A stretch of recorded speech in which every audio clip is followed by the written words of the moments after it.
most of modern production want a certain part of film behaviors, but also some digital behavior, and to be able to split the texture from the color, and to build also like a node graph with a bit of texture and then color, and then it's a better way to explore new aesthetic. Because if you just want to make a good film look, I mean, there's a typical order which is fine, and that's it, and that's film look. But the main idea is to be able to make pretty good film looks, but also, and more important, to be able to move away from film looks to new aesthetic and to some stuff that are newer, and you can rely on a lot of behavior from film, but having also new stuff in your image. And so that's why it's important to split the way you think between color behavior and textural behavior. Welcome to Color and Coffee, a podcast that's focused on the craft of color and the artist behind it. I'm your host, Jason Bodak, and each episode we'll sit down with some of the most talented artists in the industry and have a casual chat from one artist to another. We'll share their stories, their insights, their tips, and maybe even a little gear talk. Whether you're a seasoned pro or just getting started, join us for some great color discussion. Sit back, relax. You're listening to Color and Coffee. Hello and welcome to another episode of Color and Coffee. I'm so happy to have you here as a guest. I have such a fun episode for you guys today. I have the Hal Pictures team, and we have Paul Morin, Martin Roux, Olivier Patron, and Antoine Mayette. Thank you guys for joining us today on the podcast, you guys. Hi, Jason. Hi. Thanks for having us. Now, first off, I have to thank all of you guys for joining us today. I think this is the largest group that we've had on the podcast, and I'm so excited to ask you guys about your tools, Diachromie and Diaphanie. So first off, I want to ask you guys how you guys got into the tool creation business, because if I'm not mistaken, you guys actually started out as practitioners, DOPs, DITs, and a director, correct? Yeah, that's right. So Paul and I, we are DOP. Oliver is a DIT. Antoine is also directing films. All of us are practitioners. And a few years ago, we feel the need to develop our own tools because we were a little bit disappointed by how our images were processed in French post house.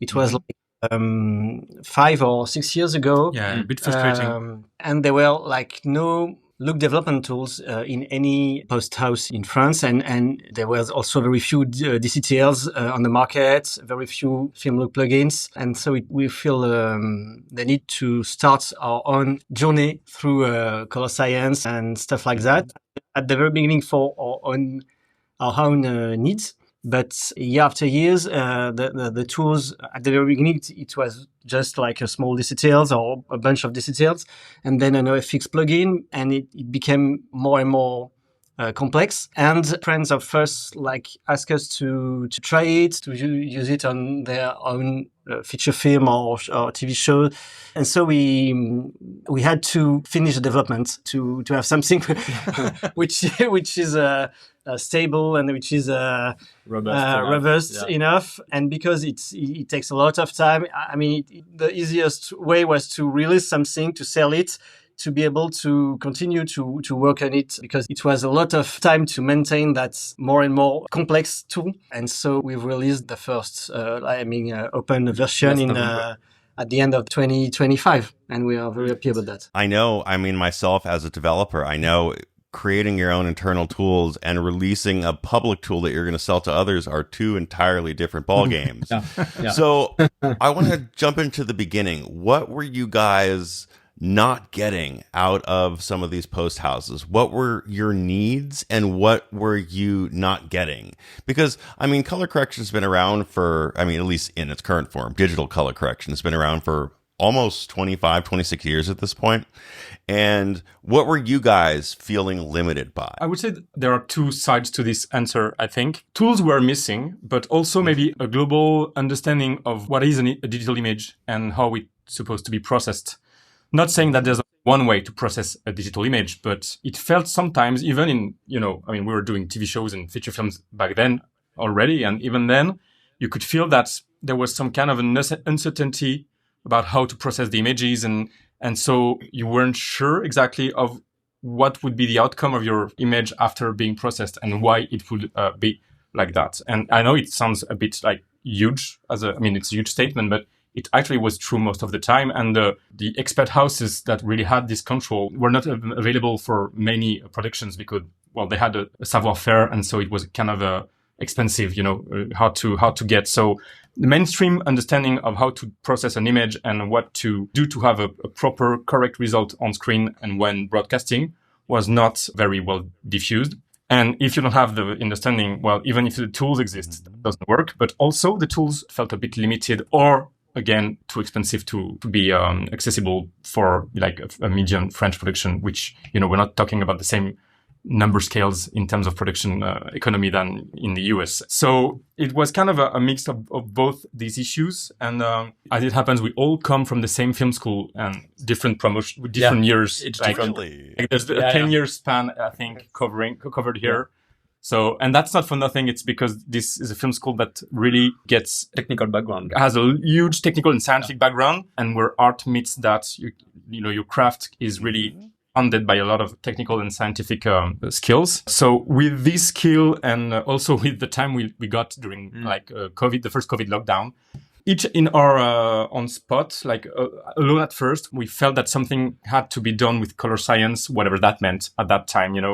Steve Yedlin had released his first video, I think, the display prep demo. Yeah. I think that's a starting point for a lot of people, or if not starting point, at least something that really fed the bear inside. And so speaking for myself, I spent a lot of time during the lockdown trying to figure out what was this field, color science. I could understand that there was something to be done with that in terms of image processing, but it felt so vast and so complex. And then Martin published a small paper on the AFC website, which is the French Association of Cinematographers. Mm-hmm. And I was talking about the idea that there was something beyond color in digital, and that he was talking about the fact that there needed to be an effort of research in terms of look development and color science. He had these hints that I could feel were common to mine. I think Olivier got in contact with Martin in the same fashion. And so it started with the three of us, and Antoine joined a bit later. Yeah. But it started with the idea that there was this field, it was unexplored, and there was something that could be done with it. And we had the three of us put together. We had enough skills combined that maybe we could crack a bit of the case. And enough motion, because we had to go somewhere. Because each of us alone, we started something, looking for some answers, but myself alone, I was often asked by DOPs how to get to look creation and all that. And I was trying to craft some stuff there, here and there, crafting lookup tables from MATLAB. I remember I was doing that, but you cannot go anywhere with that. So at some point, you lose some courage. But when we found ourselves all three getting somewhere, it helped. Yeah, there is strength in numbers. And also we did all that, and we still do all that as our secondary work, because we still have, my primary work is still DOP on, TV shows and feature film. Mm-hmm. Same for Martin, you're still doing a lot of DIT job. That's your main work. Yeah. So being a multiplicity allowed us to work during our free time and our spare time, and to combine this spare time to have actually enough time combined to get somewhere. If we'd been alone, it would have been just too big a mountain, too high a mountain to climb. To be a little bit more specific about your question, what was missing? The fact of being able to develop look in color managed workflow, and to develop look only, which is different from color grading. Look only it's like a color behavior, which is not on a shot by shot base, but which is more something global that you can apply to a full feature film or a full TV series, and which is robust enough to be applied on different cameras, and which are just the color, the rules of how the color behave. And to be able to shape those behavior in color managed workflow, there were very few tools, and there is still very few tools, because there are tools dedicated to color grading, and there are a lot of them, and they are very good for that. There are a lot of pre-made looks and catalogs of LUTs and stuff like that, which are great also. But if you are looking for parametric tools to shape the color volume into a color managed workflow specifically, and that behaves coherently into a color managed workflow, which means in relation with the DRT, there is very, very few tools. There is some DCTLs. There is, of course, Chromogen from Baselight.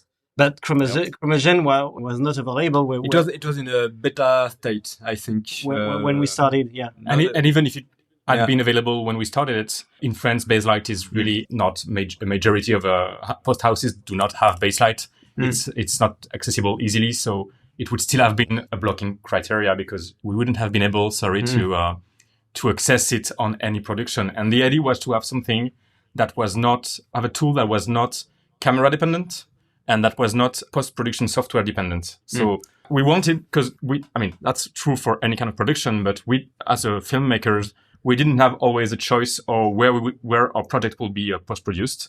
And so we wanted to be able to say, okay, whichever tool you use, as long as they're, production ready, well, we want to embed our solution and it won't break your workflow. It will actually improve your workflow. But at first it was about making sure people trusted the tool, and you were like, that works. That plays along very nice with the workflow, and it works whichever camera we had access to, whichever grading suite we had access to. And that was an important criteria at that moment. I love the approach that you guys took to get there. For me, it falls perfectly in line with this evolving area of directors of photography and DITs basically taking more ownership of the image and saying, I didn't have the tool set that I need to have proper authorship over my image, and I need additional tools to do that. And I don't want to use color grading to do that and make them fit in a box where they don't fit properly. So I love that you guys sort of put the rubber to the road and said, if no one else is going to do this, we're going to do this. And even if they're doing this somewhere else, I want to make this as accessible as possible, specifically for our production. So I love that. And I love that you're part of this new generation of people that are saying, if nobody else is going to make these tools and give us what we need to have the authorship that we want over our image, then we're going to do it ourselves. So let's jump into each tool individual, because instead of making a single tool, you guys made two different tools, correct? Mm-hmm. Yeah. We have two different tools. We have Diachromie and Diaphanie. One of them is more of a color volume tool, and one of them is more of a texture management MTF style tool, correct? Yeah. So I'm going to ask you guys probably a loaded question. Which one's your favorite? It depends in terms of what. Do you mean I think the question as a user, you can only have one. Which one do you take? And I think because if you ask me which one I prefer, it's hard. But if I have to take only one on a production, I think I'll take Diaphanie, because I think the control over the texture is. Yeah, it's crazy. I mean, I wouldn't find a tenth of a satisfying solution, the alternate satisfying solution. Whereas I can see how I can, really make my colorist work hard and find other ways to get where I want to do color-wise. But I think Diaphanie would be a little bit more essential. But we're really talking about I'm not biomargin. Yeah. They're both really unique tools, and I actually want to dive into Diachromie first. But I had to ask that because, to be honest, I think they're both very different tools, but I find that when you create something, you tend to have an affinity towards one or the other, even if you don't want to, and even if they do very different things, it's hard not to have a little bit of a favorite. And so I thought that was an interesting question. So Diachromie, we know what the purpose is. It's basically going to shape color volume. It's going to adjust hue and density. And you guys actually have some built-in presets there. But what was the mentality that you guys went into when to differentiate it from some of the built-in tools? Like, I'm sure Color Slice didn't exist in Resolve when you guys were working on this. But what were you thinking when you guys were developing this? Because you guys have a very unique mentality in both of these plugins. I think the main idea is that any look of any analog or digital image or anything can be broken down into three components, which are a contrast curve and any LUTs, of course. A contrast curve, color tone curves, in fact, that mean three contrast curves, in fact, and a specific shape of the color volume. The color tone curves are, in fact, the gray axis of the volume, and then how you shape the volume all around the natural axis. And so if you can verbally express how you want your contrast curve, how you want your color cast or your dominant colors, and how you want each of the part of your color volume, which are reds, blue, yellow, magenta, greens, etc., how you want those colors to behave, if you can express it, then you can create it. And the main idea is to break down the look creation into those three parts. So you can create your own look, of course, but also edit an already made look very easily and just on one of those three parts. That separation is the main idea, I think. Yeah, the idea is that it can be a bit overwhelming to say, what should that look be? How should my image look like? Describe your look in now. Yeah. So our idea was, and even for us, for us even primarily, and so the idea was, let's break it down into singular characteristics that cover specific aspects of the look, which makes the conversation about the look simpler between the colorist, DOP, the director, everybody involved in the creation process. That makes the creation of the look easier, and then its evolution easier as well, whether you're doing several versions of it during prep or even during shoot. If you realize that something is not working, instead of, and I'm not exaggerating, panicking and just trying to roll everything, to move everything until you find a solution, you can either yourself on the set or in the lab assess the situation and be like, okay, yeah, your location has actually a red that's way stronger than we thought, and so we have to work in the reds, and specifically maybe it's the way we compress you the get too much saturation, contrast or you get too much. But you can, narrow down to one or a series of parameters.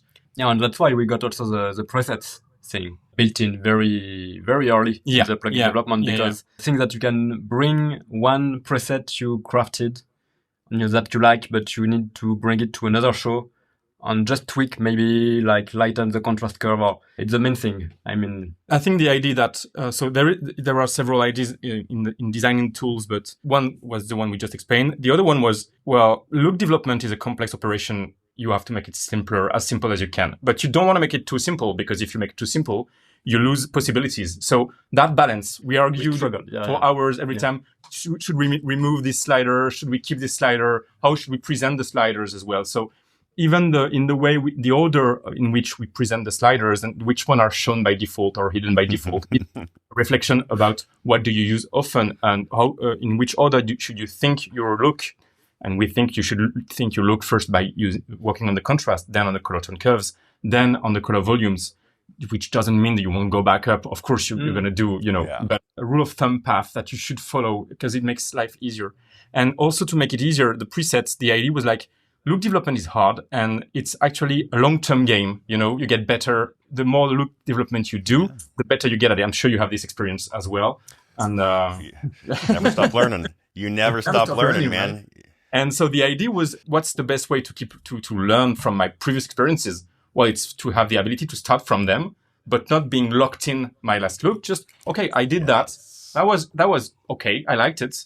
But I really like the contrast, but the color tone cast was a bit too much, or just it's not going to fit that project. Well, I'm just going to load the contrast part of my previous presets. I'm just going to load the contrast preset, but then I'll start from scratch on the color tone curves, or I won't start from scratch, but I know I will have a lot of editing to do on them. But the idea was it can be incremental. It doesn't have to be like you start from scratch every time, because, well, it takes time, it takes skills. And also we live in an environment where time is a constraint. So, you don't always have 2 days of prep for a look. And so maybe you had this great feature film with a lot of money where you took a lot of time to prep the look, and that was great. But maybe you can use some of that time for the next project, which is maybe a short film or a documentary with less budget. And then you're like, okay, well, I'll just start from the preset I built last time and I'll edit it, because I know I took a lot of time in this preset. I know it's very robust. And so I'm going to start that. So there was a lot of, when building the tools, there was a lot of, it was built on the way we think it should be used, how we should make the life simpler while preserving the power of the features we invented. We fixed the order of the process order, or the order of operations. We fixed it to try to simplify the way you craft the look. That was one of the first things I noticed, is how much thought you guys have clearly put into it. Because, first off, I don't see a lot of OFX plugins that let you import and export looks. Yeah, you can obviously create a power grade from it, but you guys literally allow you to export a preset right from the OFX plugin, which I think is genius, by the way, because you don't want to start from scratch each time. Look development is not black or white. It's sort of a gray zone. And if you've put all this work into creating this nice look, you want to save it. And like you said, start from that the next time and maybe continue to adjust it a little bit, because you might come up with something totally different, or you might just need to adjust, like you said, just the contrast curve or just the color volume for a specific hue. And so it's really nice to start with something proven. It also is really nice for clients when you already know that you have something that's robust and you don't need to start from scratch again. So I thought that was a really smart part of the plugin. And I think that's also, you're talking about order of operations. That is the biggest difference between something you develop for internal use versus something that you send out into the world, is you are like almost teaching people how to use a tool based off the order of operations. And so as I was going through it, I was basically being taught what you guys were suggesting how to use first. And so that's what I thought was so different about your guys' tool, is it almost feels both technical and not technical, in that it's very clear you guys separated things out into these three sort of areas for this look development. And I really loved that. I liked how I could easily set the preset and what the preset was applied to on the tot. I thought it was a very neat mentality. And I can see how that would come in handy, especially if you already have a couple of your favorites. So, I mean, off the top of my head, there's a silvery bleach kind of a look. And a lot of people get sort of caught up with that, and they immediately go to, well, how is bleach bypass done and how do I do that? And you sort of jump to the other side of that and go, here's what's involved with this. What do you want to keep? It doesn't really matter how bleach used to be done. This is what you want to keep and what works for your production. So the other tool, Diaphany, that one I thought was really, really interesting. I love the first thing that was just like, wow, was your texture. Basically, you split out your texture into 5 or 6 zones, if I'm not mistaken. And I just loved how easy it was for me to adjust the texture. It was so quick and so easy. And yeah, we have a couple of these tools with frequency separation in Resolve, but it was set up so nicely out of the box that it was just immediately allowing me to create such different imagery. So honestly, fantastic job. For those that are not aware and haven't checked out this tool yet, this tool, and correct me if I'm mistaken, focuses on MTF characteristic through frequency separation, halation, bloom, and grain, correct? Yeah, for now, that's what there's inside. And what's very cool about Diaphany is that we can add stuff later, because there is plenty of other textual spatial operator. Yeah, spatial operator. We can put optical stuff in there. So we are for now. That's what's inside. And it's a bit of a sandbox. Yeah, you can. Yeah, just we have few ideas to add more section to Diaphany, but you're right about the frequency separation stuff is one of my favorite, because I don't know why, but in fact you're right, there are several options for frequency separation, but I prefer but for very specific reason. I mean, I don't like that much the one from DaVinci Resolve, which behave a little bit odd. A bit oddly. I mean, it can help when that's the only thing you have, but it's a little bit odd. And of course, there is Baseline. Baseline one is like the standard one, but because the way it's done, I guess that's a Laplacian pyramid. That's how it's called.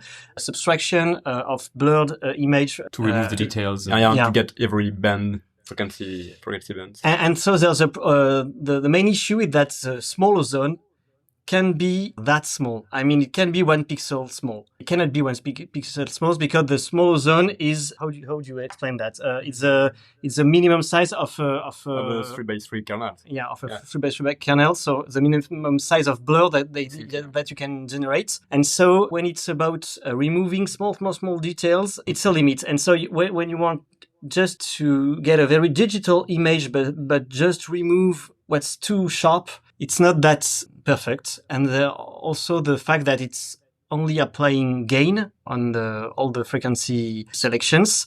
And when you apply gain only, you pretty quick, you get those halo. And that's because gain only it's not enough. And so we've made our math a little bit different. We started with gain. And at the end, I think it's very powerful. You can adjust the band of frequency if you want to. I mean, deep dive into that. You can create your own selection, and it's very, very powerful, in my opinion. So I love Diaphany and every tool. I love MFT, but I love Diaphany because it's very simple in its appearance. but it addresses very complex stuff. That's true. Yeah. And for some reason, we started working on Diachromie, and which had the first product was Diachromie because color seemed more important. And so we were like, okay, at some we're gonna have to do some texture work, I think, and it was actually way simpler than we'd expected. But colors, Diachromie was. Yeah. We keep getting back to Diachromie again and again. We think it's done, and then some guy shows us, look at this gradient, and we're like, oh yeah, okay, we need to take that again. And Antoine helped us a lot. That's something I meant to say when we were on Diachromie. Maybe the final pillar on which we built Diachromie was robustness, an ideal of robustness, which is you're going to do your look, and we're going to do whatever we can mathematically to try and make it not breaking at some point in any. So as with every tool, if you tweak it hard enough, it will break, no worries. But we really want it to be as smooth as possible. And we found so many issues with that. And luckily for us, Antoine joined the team at some point.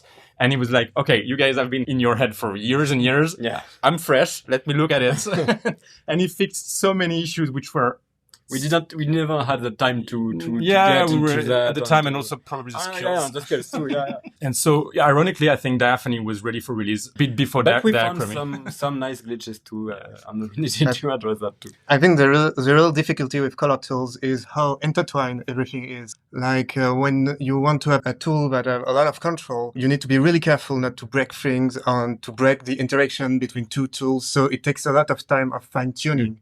Whereas for a texture tool, all the components are independent from one another. So it's easier to address problems one by one. Oh, that's true. Yeah. I think it's the difficulty. Yeah. I mean, those are really difficult, and everybody's using slightly different workflows. You guys also have your own internal color management. You guys are working in ACES, correct? That's the internal color model. Internal data is ACES CCT AP1, and that's where we're... And we're actually looking to simplify a bit the color management interface because the way we thought we designed it in the first version of Diachromie, I think we a little bit overtly, the interface is a bit too complicated for what it does, and some people are a bit worried about it. So we have an update version coming up in the next weeks or something that will make it a little bit easier, simpler, less checkboxes and so on. You'll just, say in which color space you want to work, and we deal with the rest internally. But our core color space is ACES CCT AP1. Yeah, so you have to deal with going back and forth between your internal data and then with the DOP and what you're putting in there. And so there is a bunch of stuff that can go wrong there, and especially as you guys have stated, when you twist the knobs to 11, sometimes things can go a little bit wrong.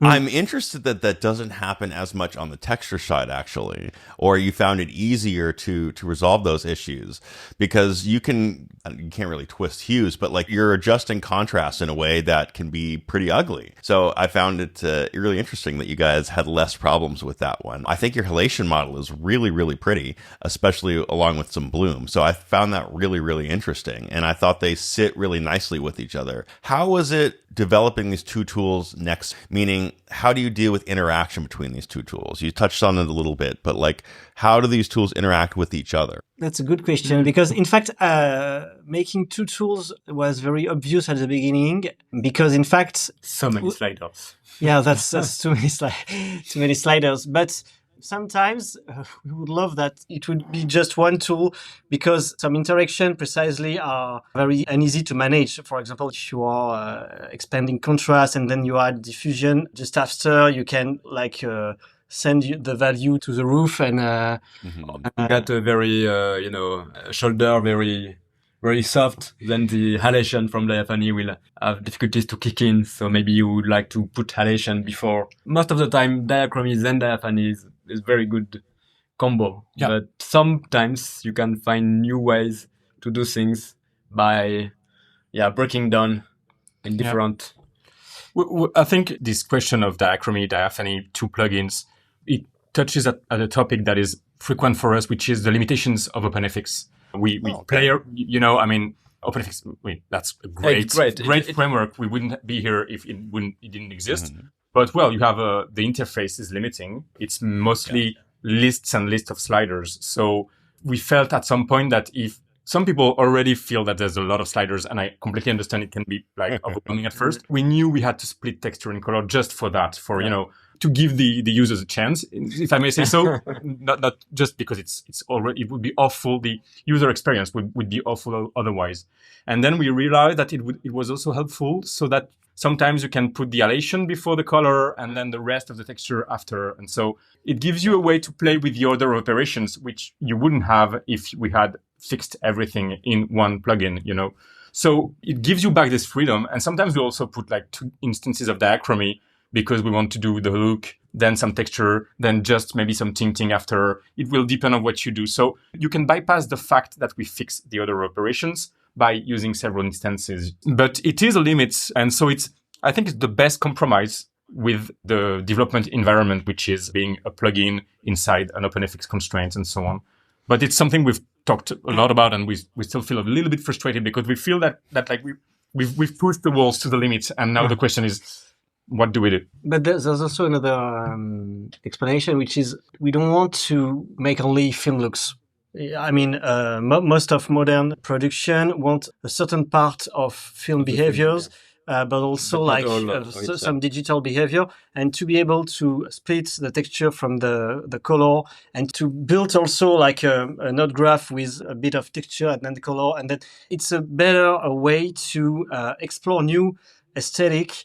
Because if you just want to make a good film look, I mean, there's a typical order which is fine, and that's it, and that's film look. But the main idea is to be able to make pretty good film looks, but also, and more important, to be able to move away from film looks to new aesthetic and to some stuff that are newer, and you can rely on a lot of behavior from film, but having also new stuff in your image. And so that's why it's important to split the way you think between color behavior and textual behavior. I love that because, I mean, don't get me wrong, I love film emulation just as much as the next guy. But I think our clients may be a little bit tired of them, and I think the demand during an actual session is more for clean modern looks. Mm-hmm. And the creation of a clean modern look and a film emulation look has a lot of crossover. You use almost the same tools, but you tweak them in a slightly different way. And you're still using texture management tools, but instead of adding grain and heavy halation and heavy bloom, you might be just taking that digital edge off. So you don't see every pore on your talent's face, but you may not be adding intense grain. You may not be adding intense bloom. You may be keeping halation off. I still try and sneak it in there, but you're trying to get this clean modern look that doesn't feel digital, but at the same time doesn't invoke the nostalgia of film emulation. Mm-hmm. So it's this fine line, but you're using the same tool. So I completely understand what you're saying there. And I like that you separated them out in that way to try and encourage that experimentation. Mm-hmm. A good example, for instance, is the grain module. If you only use the grain module of Diaphany, mm-hmm. You can, in some situations, with some settings, implement a grain that is sharper than the actual image. And that's something that people have pointed out like, it shouldn't be like that. And it's true. It shouldn't be like that if you want to do a proper film print emulation, a proper grain of a film emulation. And in which case, we're like, okay, yeah, if you want to do that, just combine it with the texture, the spatial equalizer, and then you can find, tweak properly your grain, your definition. But the idea is, okay, maybe it's a bit less instinctive because it's 2 components instead of 1, but the extra freedom that you get from splitting these and not just putting some loss of definition automatically every time you had some grain, which could be a way to do it, but we didn't want to do that.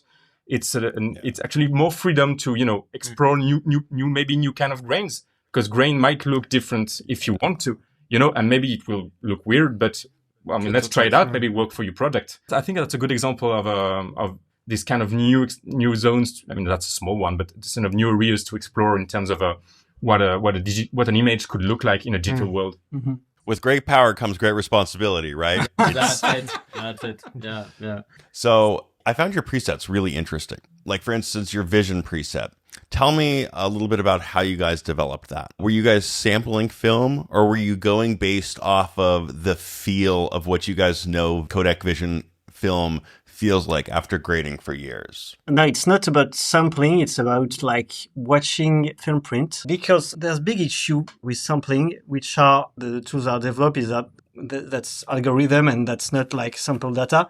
So the main idea was to have like behavior that feels like Vision 3, for example, but we know that we cannot be as accurate as sample data.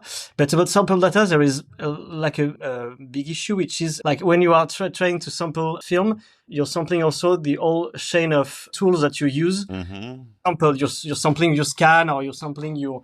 And so there are, in my opinion, some systematic shifts on sample data, which make that if you are projecting a film print on a 35 millimeter projector, and then you are projecting the same shots with very good sample LUTs, that doesn't fit, and that's something I've experienced several times. And so we've shot on film, but we've watched the results with our own eyes on projectors, and we've made a proposition which is, I mean, I think it's just as inaccurate as sample data, but it's another proposition, if you know what I mean. Yeah, I do know what you mean. It's sort of funny, like having developed my own film emulation product, you have to make a bunch of decisions, and not all of them are easy decisions because, of course, film doesn't go through a DRT or color management in the same way that you would, especially if you're trying to emulate a contact print. And you have to make, especially if you're trying to create a product that's going to go through color management and have a DRT, especially if you're going to allow the different DRTs. Well, DRTs change things. There's roll off. There's all these different questions that you don't have the answer to because the artist is going to answer that question. And so how can you develop an emulation for that when you don't have the other parts of the equation? And so I think that what you guys developed is a great middle ground in the sense that you guys are offering a vision-like preset. I think it looks great. And all your presets I thought were really interesting and are great starting points, which is, I don't like to think of presets as the final game. I think they're great starting points to sort of give you a little bit of an idea. And then obviously the project is going to dictate where you go from there. Mm-hmm. Definitely. Yeah. Just to complement the film presets and so on, it's actually interesting just about the way we developed the tool is that pretty early on, we did a shoot where we shot our digital and film on the same. So we acquired some data pretty early on. And the idea was because sample data, once you've done your job correctly, you're kind of locked into the sample data. You can't really tweak it. And as it was not one of our principles of development, we were more looking for the proper mathematical functions and algorithms to emulate some of the behaviors that we actually liked a lot about film. And once we found these, for instance, the fact that the higher the saturation of a color is, the more density is going to be high in film, we really liked that. So we used our film data and our digital data to find the best mathematical function to get that same behavior. But then you can parameterize it. So it's not all or nothing. And you can also try and apply that same behavior to other characteristics. So you can also try and apply that to other characteristics of your image. And then maybe you're going to find something that's actually interesting and maybe a bit of new. Maybe you get some innovation in the way you're going to manipulate your image. But so basically the idea was what inspires us from film, because that's like decades of research and development and a lot of knowledge. So you got to learn from that. And then how can you iterate from that, maybe evolve from that, and then try and get new results. And we had a lot of stuff that didn't look good at all, so that they're not in the plugin. But from time to time, you get a good idea, you mix and match, and it works. So that was, I think it was interesting because we hear from time to time, oh yeah, but you guys don't scan anything. You have no idea what film is like. You just, do math and so on. But we don't do math out of the blue. Like we don't just think of functions in our sleep and then just try and apply them to the images. So I think we try and get the best of both worlds if we can. And so that's an interesting point in the way we built the tools. Yeah, and that's interesting also as a practitioner, because we are forced to think about what do we love in that color behavior. For example, these days we are talking about maybe a way to that saturated color converging to the same hue. Yeah. So at a certain point. Yeah. And that's something we have observed in autochromes. The autochromes, it's an old photographic process. And at a certain point of saturation, all the reds seem the same. We like that behavior, and we are going to try to make something out of that idea. but we're not going to sample autochrome because it's not the point. The point is what the idea behind. I love it. I mean, it's basically like you can essentially curve or S-curve essentially the hues after a certain saturation level so that they start converging. That's fantastic. I love that idea. I was going to ask, you basically gave me an example, but I'd love another one. What is something else that you guys, either a slider or a feature that you guys brought in based off some of that film research? Because I mean, I saw some of that, like some of the low saturation and the saturation roll-off that I assume was from those film prints, but what is a feature that you guys discovered from those film prints that you parameterized? There's something which is a very discrete, I mean very small, but that I love is that the mid-push slider in the contrast curve, which means that you can push the middle of the curve, so it's not a 3-part curve, but it became like a 5-part curves, because sometimes on some sensitometric curves you have that break, a little break in the middle of the curve. But in fact, we have implemented it in a way so you can push it in a direction and in the other side. And I mean, you can make it very strong. In fact, that behavior is never very strong. I mean, it's just a slight break in the middle of the curve. But in diachrony, you can put it a lot. And in fact, that became quite interesting because it's making all the upper part of the curve very flat. And so you can get to new aesthetic, and it starts from an observation, but the way we have implemented it, I mean, there is no link with the reality. And for example, on all those behavior, once the matte exists, we put the slider in a way and in the other way. And the other way never exists in the reality. But that's something we started doing almost constantly. Is like, oh, okay, we invented that. It goes from 0 to 1. Okay. What happens if it goes to 2 and if it goes to -1? And then you start, that doesn't look good. But then it starts sinking in. You're like, okay, but it's not that bad. And if we adapt it to... Yeah, but that's the beauty of mass, is that if it goes in one direction, it can go in the other one. If everything is... continuous and smooth. Yeah, and smooth, continuous and smooth. And there's some equilibrium between every part of it. It's not always the case. That's a tricky part in math. Sometimes you find a perfect curve that's wonderful. But below 0, it goes to infinity. Stuff like that. Something else. Yeah, you get illegal values. But that's the cool part about having parameterized data as opposed to sampling data. All you can do is change the opacity of it, or you can apply it inverted. But when you parameterize something, you can do that. Like you guys are saying, you can double it, or you can go in the opposite direction. And I mean, obviously you might get the end result that it is not aesthetically looking the way we want it, but technically it should work. And maybe if you twist a different knob in the right way, you might get something that's pleasing. So I love that you guys are keeping an open eye. So if one door closes, another one opens. That's how I sort of see that. Yeah, and sometimes we want to go in another direction, but the mass will not allow us to do that. So we blend toward a new function when you go to minus to get where we want it to go, to invert the direction of the curve.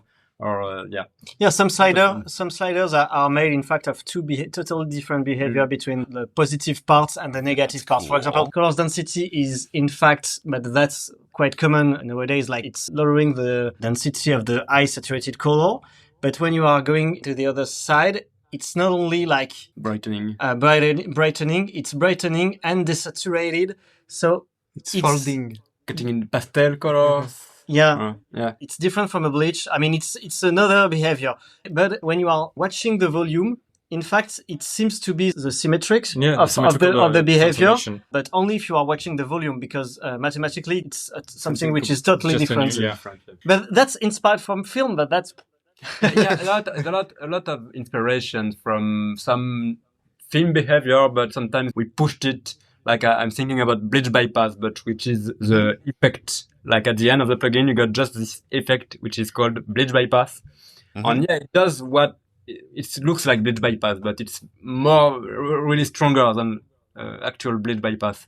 So just getting in the directions on finding some sweet spot. I was actually playing with the bleach bypass feature last night, and that was one of the first things I noticed is how I was able to push it in sort of a modern bleach bypass direction because of the control you gave us over it.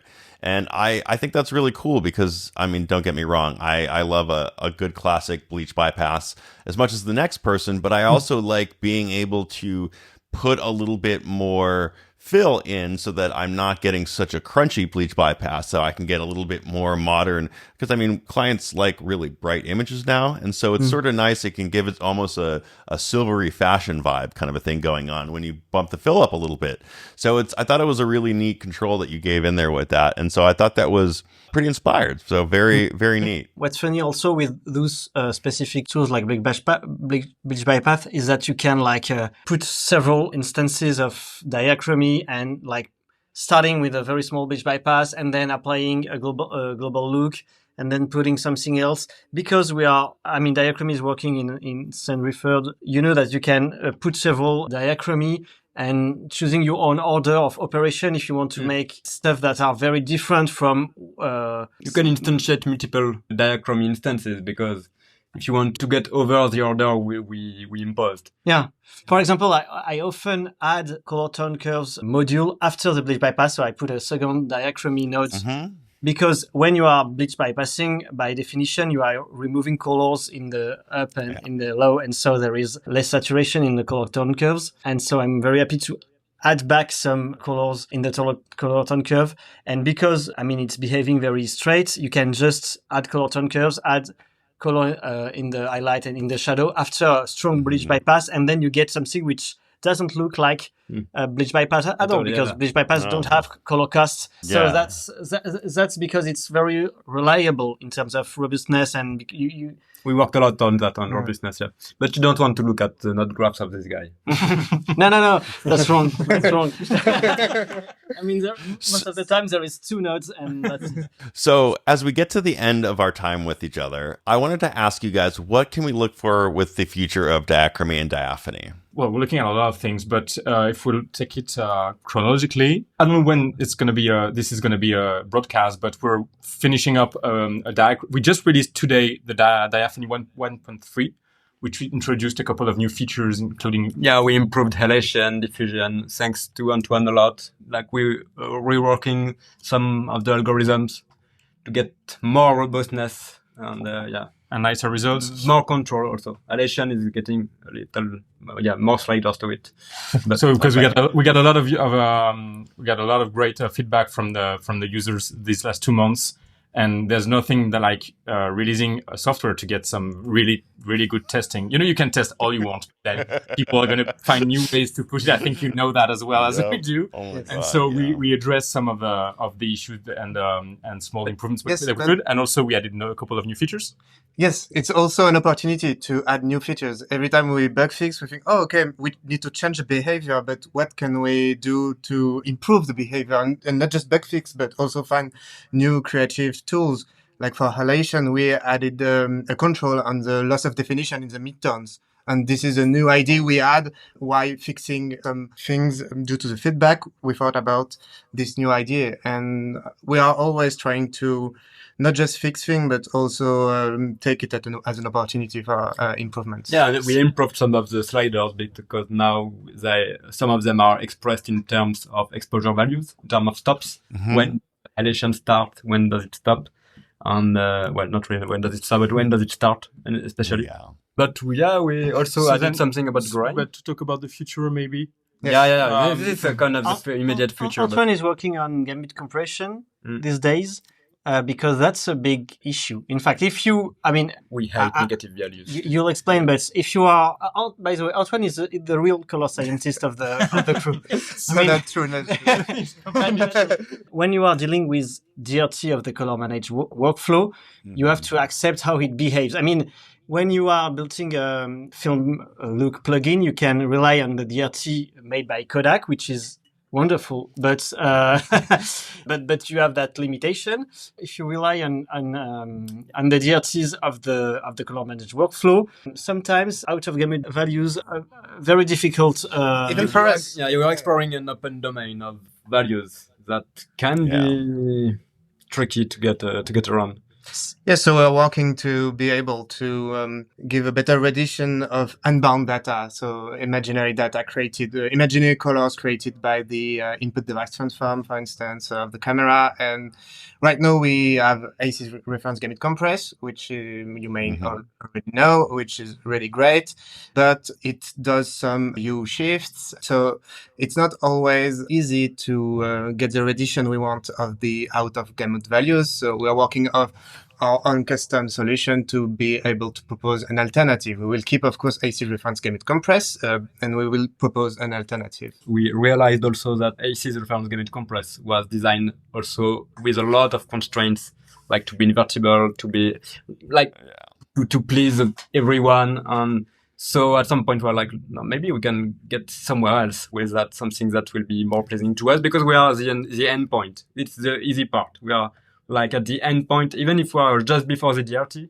you can just, when you arrive in Diachromie or Diaphanie, it's the end of your color grading or your color correction. So ACES 2.0 dramatically improved the gamma compression. But I mean, it's not perfect. And like you said, it's trying to please everybody. And when you try and please everybody, you usually please nobody. So there's still a lot of adjustments that you guys can make, especially for tweaking for your own software, especially as you know where you are in the order of operations, mostly. There's a room in the gamut compression for something that's also aesthetically pleasing.